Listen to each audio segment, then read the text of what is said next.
BNP Paribas Wealth Management is proud to partner with the entrepreneurs on Monocle Radio. Confronted by complexity, you need a financial partner you can trust that will protect your assets and strive to meet your expectations. BNP Paribas Wealth Management is the bank for entrepreneurs in a changing world. Head to wealthmanagement.bnp Paribas now for guidance on starting your journey.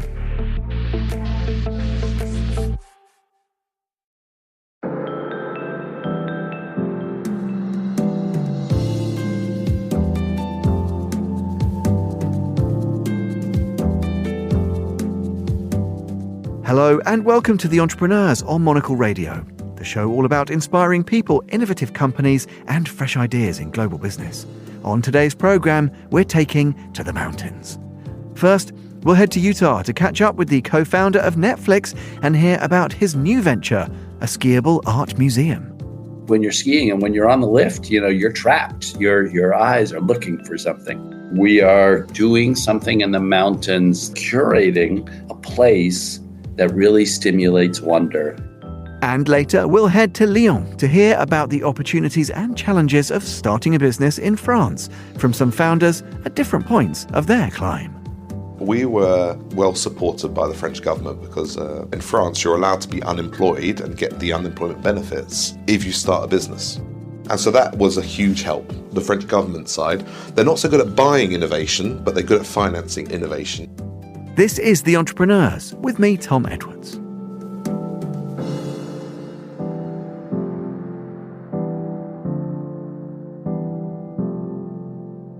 You're listening to The Entrepreneurs. Netflix co-founder Reed Hastings forever changed the entertainment industry, transforming how the world watches television and film.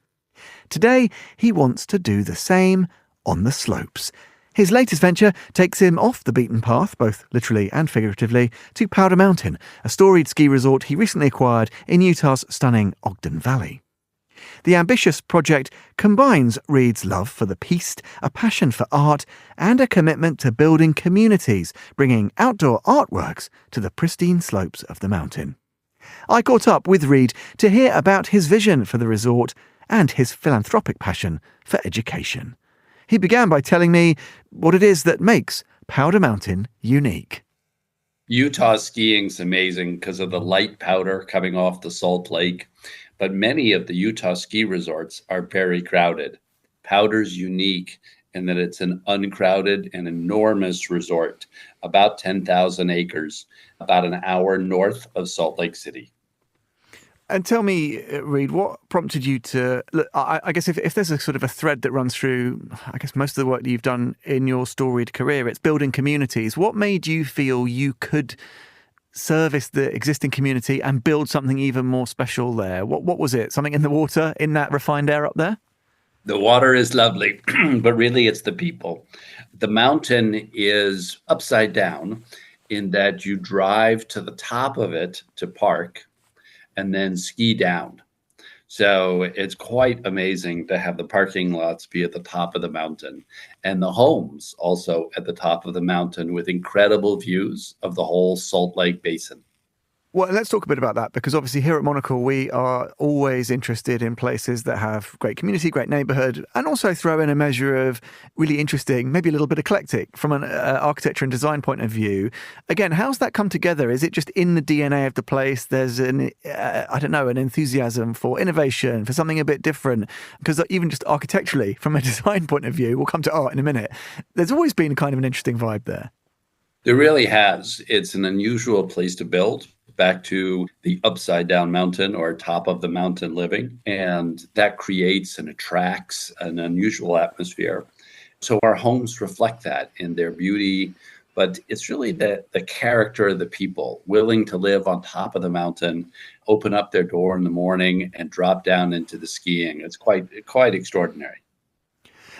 Reed, you obviously, look, you've made a big investment in the place, and actually the models that you're using, this sort of meeting of public and private, really interesting, which we can talk about.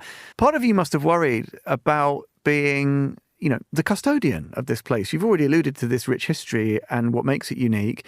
Did enthusiasm get the better of you? Did you ever check yourself and say, "Oh, look, is it too risky to kind of take over this thing that I love and be in a way the steward of it?" Or were you always confident that it was going to work out? Not worried at all. It's a place of joy for me. Having worked 25 years at Netflix, this is very tangible, very grounded in the land, an enormous joy, and becoming an incredible place of beauty. Okay, well, let's dig into that model then. How did that come together? Was that always the idea you'd had, was that you could, meet these two things together, the public and the private? It's a bit like this idea that you can elegantly combine the luxury experience with something that's more accessible to more people, and those things don't need to be in opposition. Again, why do you have such conviction that there won't be any tensions between these things? Well, tension isn't to be avoided. Tension is part of life. And there are tensions between having a 600 family private resort that's, very, very special, and having a public resort next to it. But we're using those tensions in a positive way to build more opportunity, more restaurants, more places for people to go. And as long as we're respectful of both audiences, then we can build something very special for both groups. That's interesting. And I wonder, look, you're kind of well known, in your Netflix days for having, these sort of no rules, right? I know you literally wrote the book on that with Erin, of course. But do you think that gave you, I don't know, a confidence and an authority, Reed, to kind of go into those areas of tension and be confident that you could bring everyone along with you for the ride?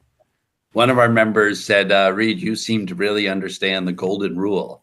And of course, I thought about the classic version, and he said, no, I mean the version that's whoever has the gold makes the rules. I think, being able to fund the whole place and make it or give the resources for it to be an incredible artistic destination, a much better and improved ski mountain, and an amazing community of 600 families. I'm very fortunate, and that's because really of the 25 years at Netflix. Let's talk skiing. Has this always been a passion of yours? And is it one of these truisms that, I don't know, you never think more clearly than in, at that altitude, on that powder, I don't know, the air, the dynamism, the fact that maybe you have to empty your mind of anything else and just focus on the slopes. Has that always been, I don't know, something that was fundamental to how you can live your best life, if you like? Well, it's always been that, but it's also a symbol of everything that I gave up to run Netflix all the time. So when I was 25 years at Netflix, I was maniacal in how hard I worked, and I loved it. So I did about 10 days a year of skiing for those 25 years. And so now I get to ski, 60, 70, 80 days a year. And what a joy it is. So I think it's redemption, new life, and again, creating something for other people to experience that openness and beauty. And Reed, has that been easy to kind of turn off that, what was your word, maniacal? Was it easy to kind of throw that lever? I mean, that's a difficult thing to suddenly shut down. Or does the fact that this is such a passion play means that pure enthusiasm, the love of what you're doing, can make up for the slight, hopefully, tick down on the maniacal stakes? I would think so. And so I thought that's what it would be, a sort of gentle, but I think I'm getting slightly maniacal about Powder Mountain. Maybe it's a character weakness, really. Well, that's interesting. So if you have those moments when you're like, hang on, the mania, I can feel it. Or maybe, I don't know, maybe it's your nearest and dearest say to you, hey, Reed, listen, it's coming again. What's the best way to ameliorate that, Reed? Is it just to go and hit the slopes? Or how do you sort of force yourself to try and get off that track? Or do you just have to own it and go with it? I think I own it and go with it. So then I lean into, what's the menu in one of our restaurants or something, incredibly tactical, and indulge that spirit of just seeking greatness in everything that we do at Powder. I love that. Now, one of the things I think that grabbed possibly the most headlines as you began to kind of share all your plans for this project, Reed, was this idea of a skiable art museum, of course, the Powder Art Foundation. And I don't know if this is the thing that you got asked the most questions about, or maybe that people were most doubtful about. Where did this begin? Was it like, again, were you sort of on the slopes, I don't know, the sun rising or setting, and it came to you like a vision, or was it a bit different? I love that it rolls off your tongue so easily, the skiable art museum, because there's never been anything like it. Many ski resorts have a little bit of artistic touches. Sometimes you have a tree filled with clothing or shoes or, where it's like you see the impulse, but you want something a little fresher. And I've always puzzled on why there are these, great outdoor art parks, but not when you're skiing. And when you're on the lift, you're trapped. Your eyes are looking for something. And so right from the beginning, we started thinking about it. And our colleague, Alex Zhang, has actually spent years thinking about it. And when he and I got together and I realized how flushed out his vision was for it, it was easy to bankroll that vision, which, was really doing something in the mountains that sparks wonder. When we think about the basic building blocks of human consciousness, being able to have wonder is one of the things that we treasure most. And we are curating a place that really stimulates wonder. And that's very, very fun. No, I love that. And how does the curation work? Is it, you mentioned your colleagues, of course, who are maybe leading the project. I guess scale and finding pieces that can live in such a striking and arresting and big landscape, huge skies. How do you go about that? Because I was immediately thinking, I don't know, think of personal favourites of mine, like Ed Ruscha often depicts mountains, or I don't know, I was thinking Sean Scully, some of these huge, high, large scale works that would actually hold their own in that kind of setting. What's that process like? It must be fun, I guess. Yeah, we get about 10 meters of snow a year. So we definitely need big pieces that can hold their own in that climate. One of our first is James Turrell. He's an American artist that does installations, and they change your perspective about light. He's just extraordinary. He's got pieces all over the world. And our first one was first at the Venice Biennale, and it's called Snow Blindness. And it creates this illusion of snow blindness. And again, after you've been in it for your 20 minutes, you just keep reflecting on it because it alters your confidence in your knowledge of your surroundings. No, I love that. He's incredible. There's a work of his that I often visit in Norfolk, here in little old England, Reed, which is, again, it's one of his classic sort of picture frames of the sky. It's super inspiring. Yeah, it's lovely stuff. Talk to me about how you want people to engage with the work, because I guess if you think about curation in a museum or a gallery context, that intentionality of the person that devises the view, right, is important, even just in an abstract way. Have you spent a lot of time thinking about or aspiring to how people will consume those pieces? Or is it, look, beauty's in the eye of the beholder and they can, as long as they're getting something out of it, you'll be happy?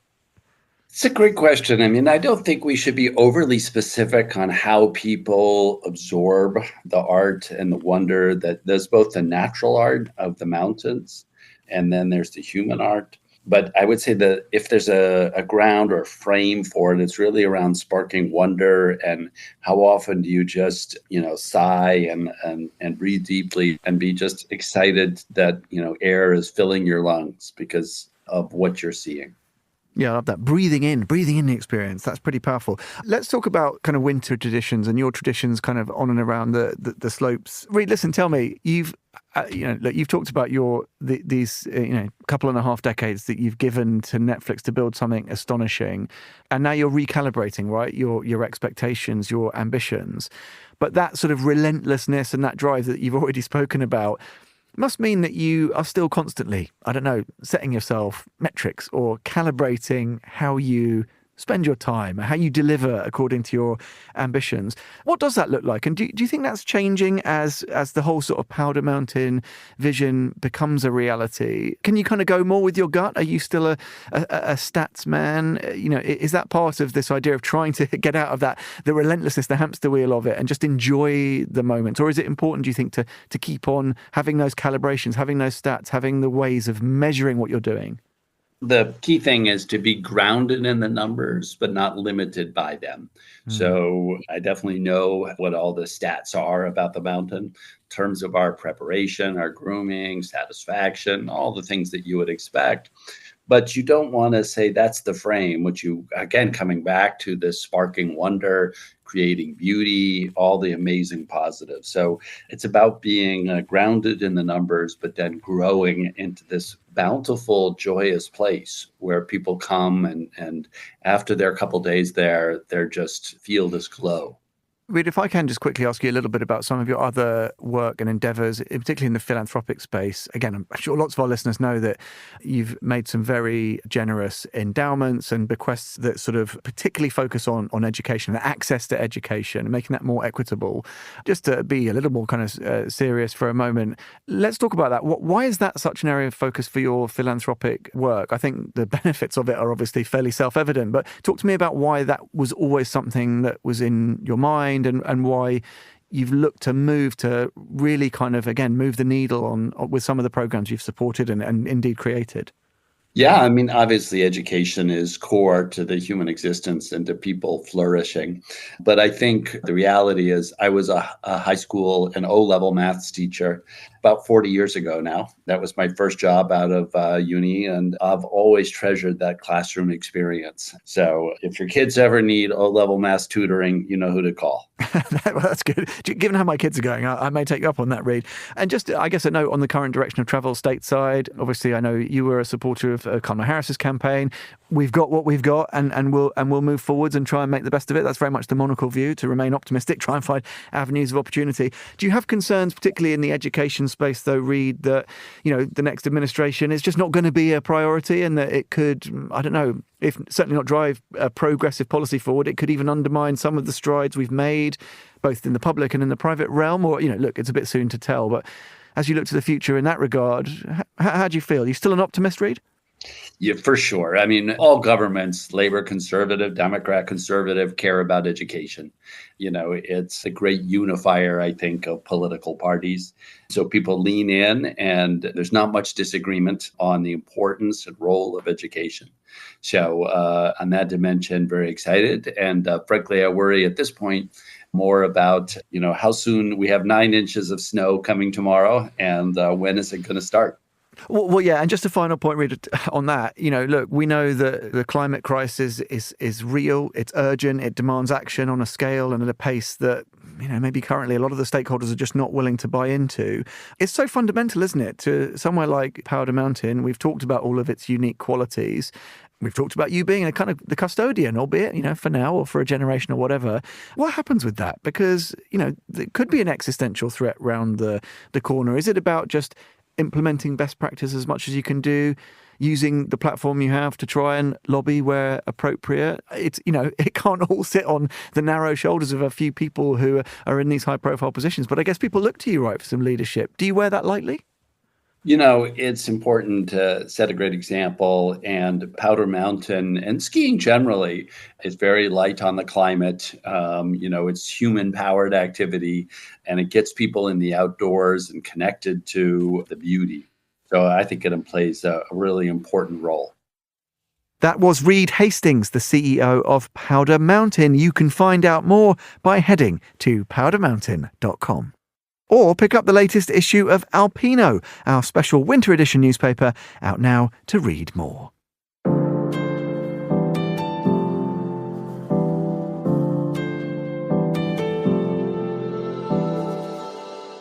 You're listening to The Entrepreneurs. US President George W. Bush may have been joking when he quipped that the problem with the French is that they don't have a word for entrepreneur. Either way, France certainly looks to have had the last laugh. Today, the cities of Paris and Lyon are among the most vibrant startup hubs in Europe. As well as this, you may also have noticed the newspaper ads which the French government is placing in many countries, seeking to persuade businesses to set up in France. For Monocle, Ian Wiley visited a business school in Lyon that's celebrating 40 years of helping entrepreneurs launch their innovative ideas. I've taken a tram to the 7th arrondissement of Lyon to visit one of France's most prestigious business schools, EM Lyon. EM Lyon was the first business school to create an incubator for entrepreneurs, and it's hosting a party tonight to mark 4 decades of setting hundreds of startups on the road to success.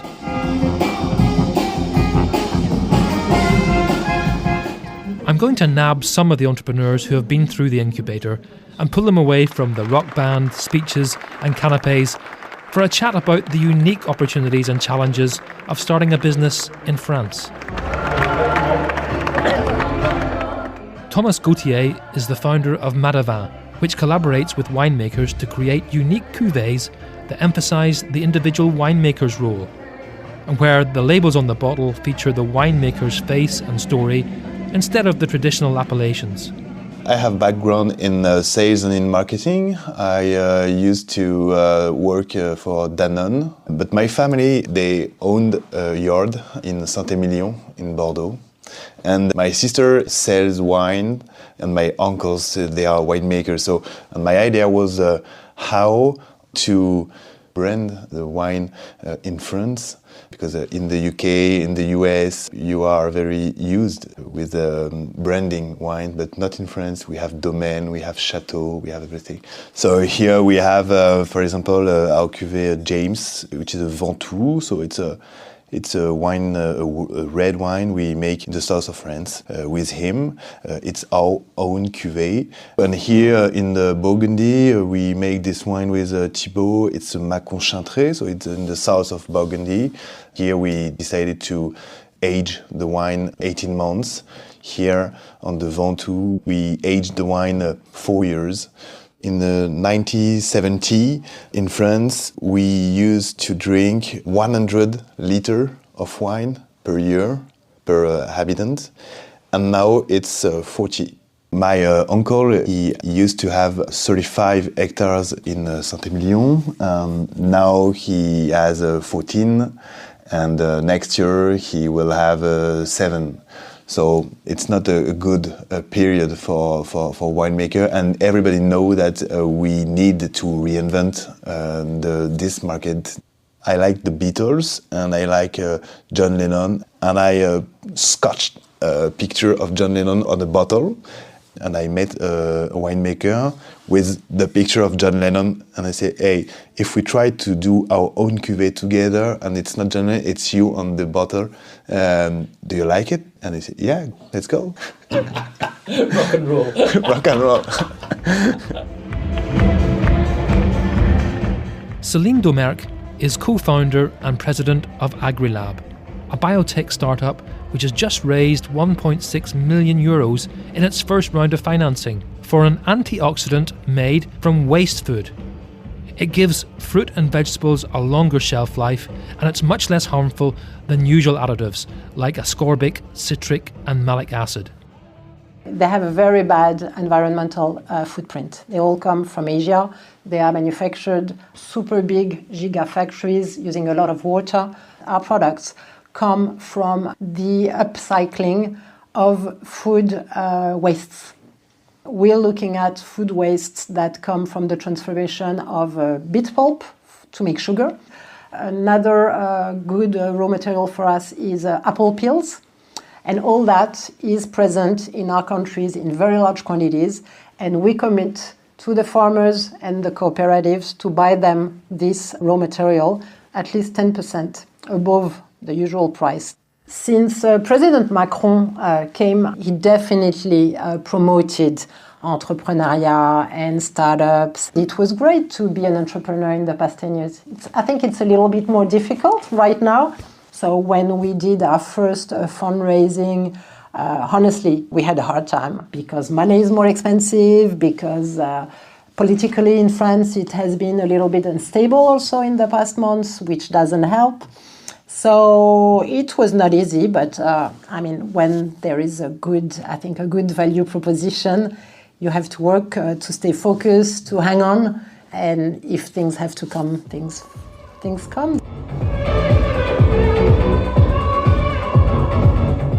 Aspida is a Lyon company that specialises in biocontainment, with services that range from helping the European Space Agency develop new ways to handle samples from Mars, to supplying pop-up containment rooms for hospitals treating highly infectious diseases. Co-founder John Mumford explains more. What we realised was that basically hospitals don't know how to deal with highly infectious diseases. They've got procedures in place, but they don't actually have the right equipment to deal with them. all of the solutions that were on the market were basically made from doctors who approached tent manufacturers saying, could you make me a tent that's got glove ports on the side, and could you slap on some kind of filtration system? We were well supported by the French government because in France you're allowed to be unemployed and get the unemployment benefits if you start a business, because they have this long-term view of saying, well, if you create a business that creates value, you're going to employ people, which means you're going to actually contribute to the system.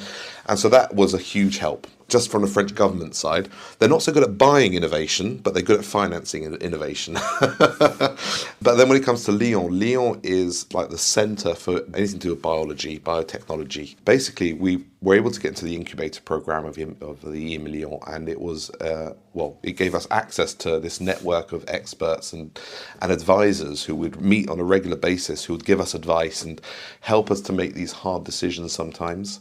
And we were in the incubator itself, so that means we were also in this vibrant area where everybody's, there is an energy in the place that is very special as well when you're in an incubator. We kind of stood out as a bit of a weird startup among all the startups because so many of them are service-based, digital, etc. And we were there saying, we're trying to build stuff. And they gave us great support. We built the ExoMars tent. We assembled it in the month of August, so shutdown month. So even the schools shut down. And we said, can we borrow the gymnasium for a few weeks? And they're like, go for it.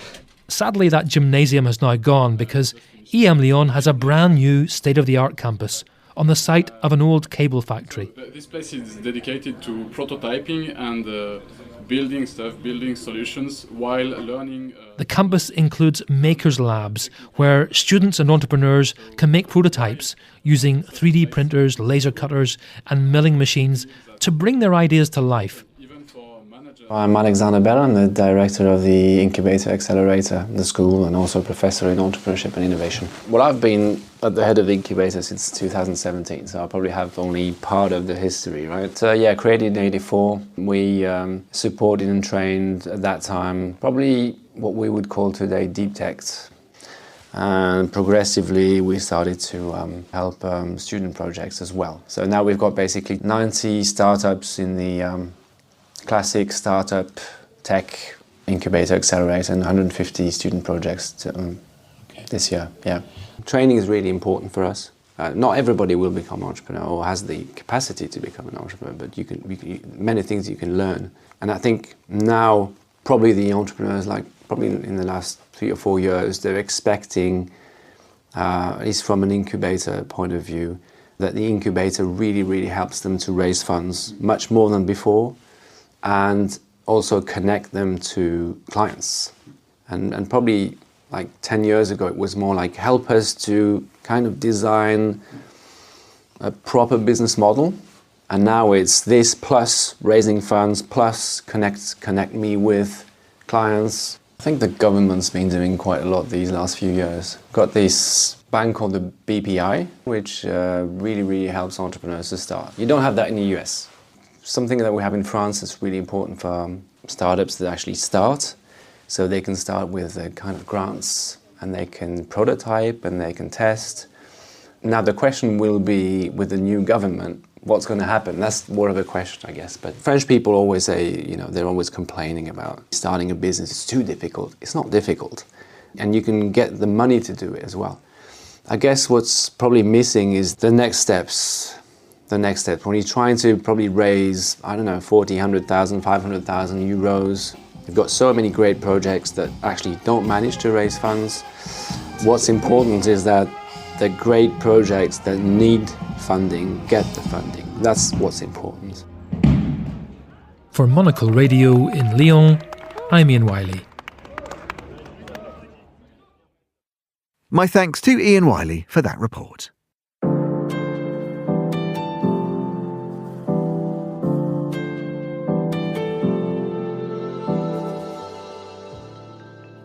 And that's all for this episode of The Entrepreneurs. We'll be back at the same time next week. Do look out for Eureka, available every Friday. The Entrepreneurs is produced by Laura Kramer, with audio editing by Jack Dewars. You can listen again and find out more about the programme at monocle.com. That's where you can subscribe to Monocle magazine and read more about better businesses every month. You can also follow us and browse the archive wherever you get your podcasts. If you'd like to contact the Entrepreneurs team, do feel free to email Laura on lrk@monocle.com. I'm Tom Edwards. Goodbye, and thanks for listening to The Entrepreneurs.